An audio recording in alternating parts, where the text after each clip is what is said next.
Tienen ustedes aproximadamente 20 minutos para contestar a esta cuestión. Bueno, egunon guztioi, eta eskerrik asko. Eta bereziki Rebeka Uberari agerraldi hau eskatzagatik. Como secretaria general del Sindicato Médico de Euskadi, quiero comentar que el sindicato hoy viene aquí en apoyo a la plataforma Eurene. No sé si ven ustedes la presentación. Un momentito. ¿Se ve? No la vemos. ¿Ven la presentación? No. Un segundo. Un segundo, por favor. ¿Habéis hecho esa prueba con los servicios? Ahora sí.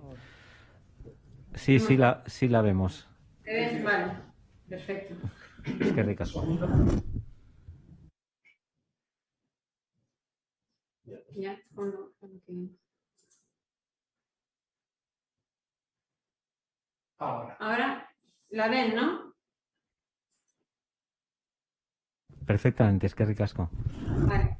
Bueno, como indican las siglas en euskera, la plataforma Eurene es la plataforma de médicas y médicos de urgencias y emergencias de Euskadi. Bueno, los representantes que estamos hoy aquí de Eurene somos, como hemos dicho, Ana y Aitor del Hospital Universitario Cruces, Jesús del Hospital Donostia y yo, Mabel, del Hospital de Bagoyen, Alto Veo. La presentación que vamos a compartir la realizaremos entre Mabel y yo. En esta presentación aparecerán varias gráficas.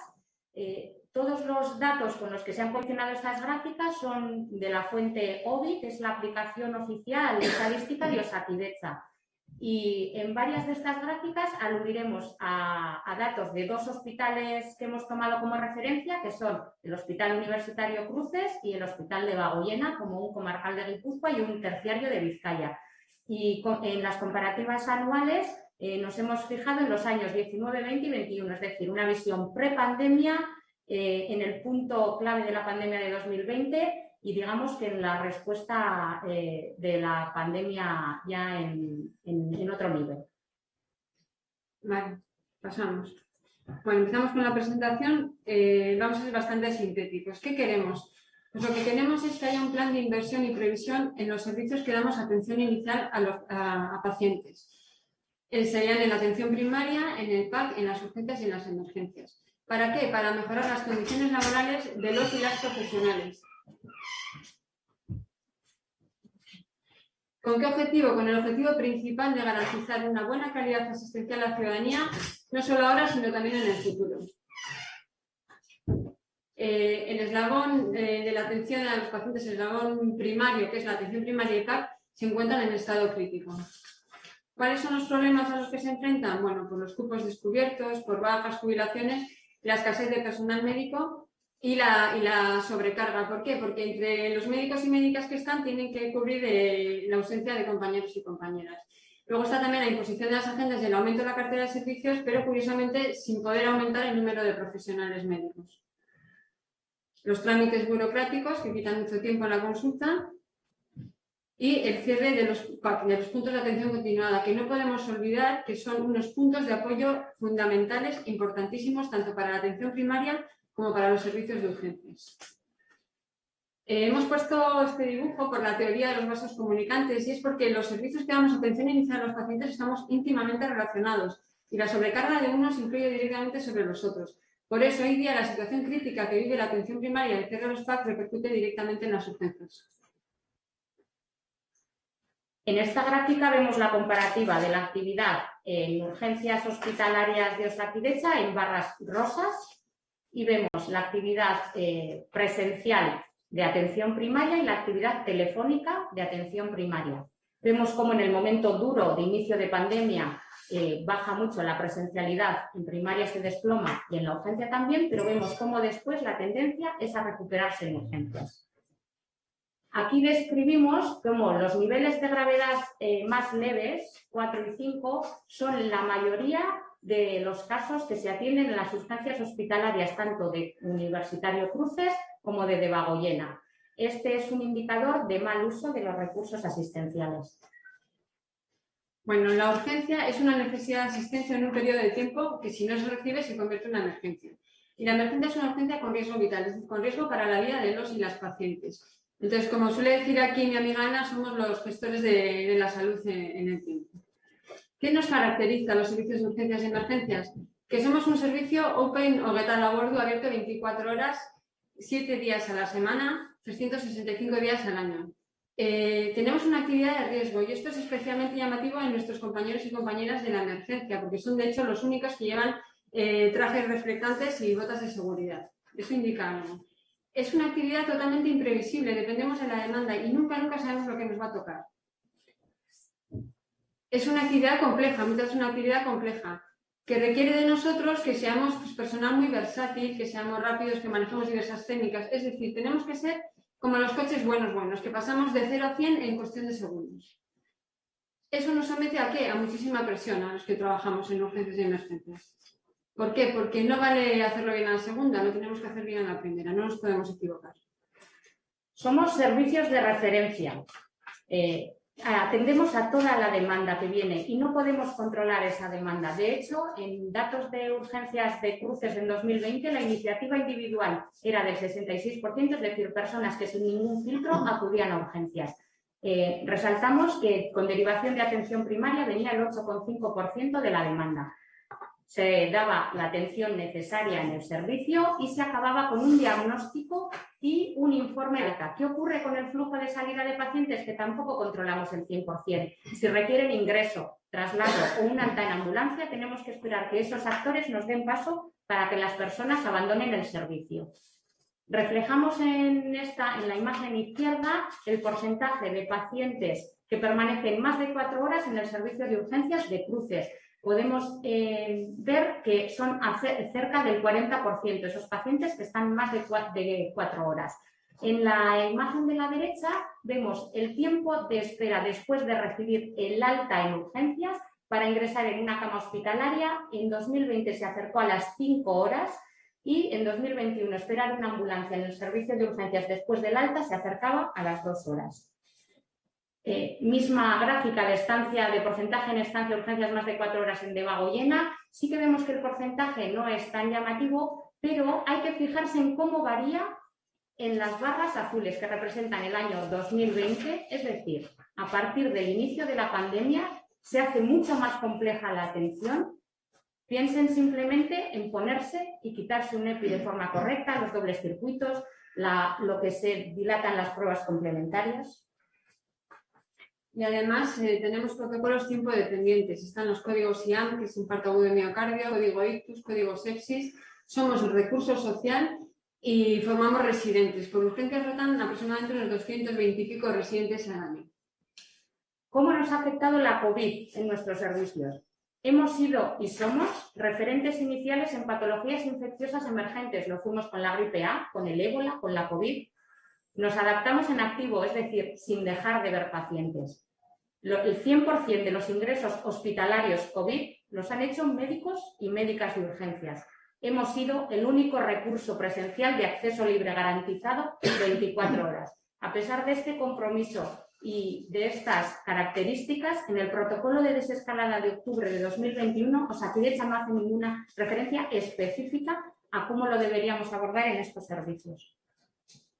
La actividad de urgencias en el Hospital Cruces los años 19 a 21 la podemos ver reflejada en este gráfico de barras. Se decae, digamos, en la barra azul, que es 2020, pero vemos que en 2021 la tendencia ya es a recuperarse, incluso a veces la supera. Similar perfil en Debagoyena, incluso más llamativa algunos meses las franjas de 2021. Respecto a la actividad de emergencias, tenemos datos de 19-2020, reflejamos aquí. Es verdad que las llamadas anuales son en torno a 400.000 llamadas, pero aquí lo único que hemos querido reflejar son las actividades que obligan a un médico o a una médica a utilizar un transporte, es decir, a desplazarse bien en una ambulancia, en un helicóptero o el coche que va a hacer asistencia domiciliaria. La actividad en urgencias hospitalarias de Osakidetza en el trienio 2019-2021 es de un total de 2.219.534 actuaciones. En este número excluimos la actividad de ginecología y pediatría de los hospitales terciarios. Es decir, prácticamente la población de Euskadi podemos decir que ha pasado en estos 3 años por urgencias.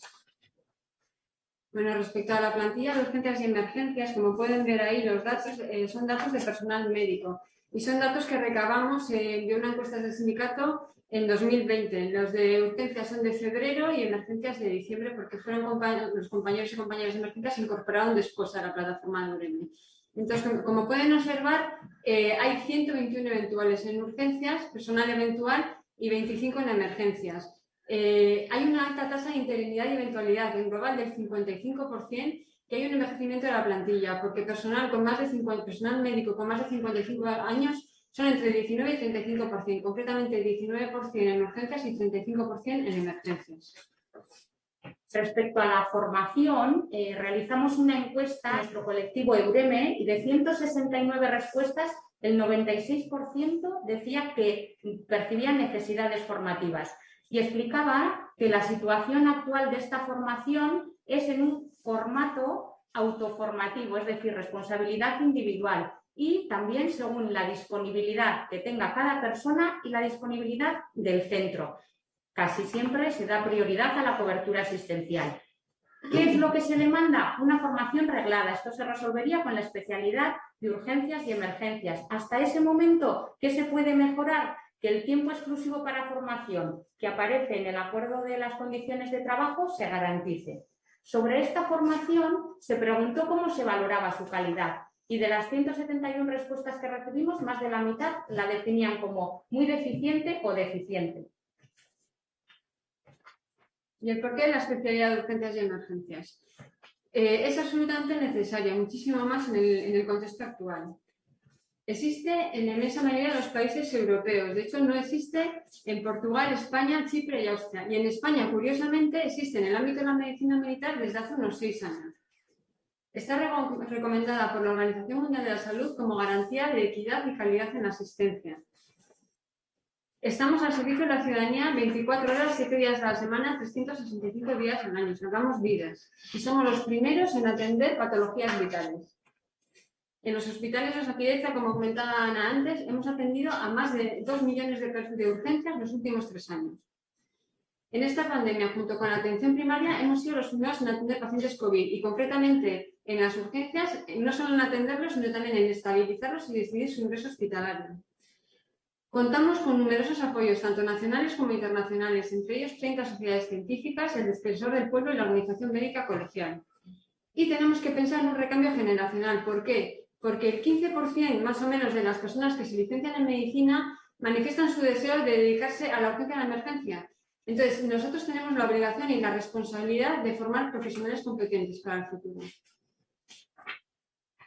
La formación reglada y específica en urgencias y emergencias Biomed va a garantizar, por un lado, la calidad asistencial, por otro lado, que se cumplan estándares de calidad y seguridad europeos, y por otro lado, una cosa muy importante, y es que aquellos y aquellas MIR que se decanten por la especialidad de medicina familiar y comunitaria sean con seguridad futuros efectivos de la atención primaria. A hilo de esto último que les hemos comentado, vemos aquí 2 quesitos de una encuesta que hicimos entre los servicios de urgencias y emergencias. Ya ven que contestaron 246 personas de las 390 y pico que somos. Bueno, el quesito verde es del área de trabajo, quienes contestaron, pero lo más importante es el quesito azul, que es que el 82% de esas 246 personas somos MIR de familia, y me incluyo, de formación. Es decir, era gente con la que el sistema contaba para que fuesen médicos de familia, fuesen a trabajar en atención primaria y no están trabajando en atención primaria, que es una cosa muy importante. Por tanto, y no les entretenemos más, ¿qué pedimos? Pedimos un aumento de los recursos humanos y materiales. Pedimos que se disminuya la eventualidad porque tenemos que acabar con la fuga de profesionales. Para eso tenemos la Ley 20/2021 de medidas urgentes, bueno, ya lo saben ustedes, para la reducción de la temporalidad en el empleo público, y pedimos OPEs frecuentes y rápidas y a demanda. Es decir, si prevemos que se van a jubilar 200 médicos y médicas, pues hay que hacer una OPE por si acaso de 220 y pico médicos y médicas. Y pedimos la formación especializada reglada, como les hemos dicho, la especialidad de urgencias y emergencias vía MIR, Y pedimos, y muy importante, y en esto ustedes pueden influir mucho, la educación de la población. ¿Por qué? Porque como ciudadanía que somos, somos responsables de hacer un uso adecuado de los recursos sanitarios de los que disponemos actualmente. Eskerrik asko. Eskerrik asko, Mabel, Ana, Aitor eta Jesús. Nos habíais dicho que iba a ser una presentación sintética y ciertamente así ha sido.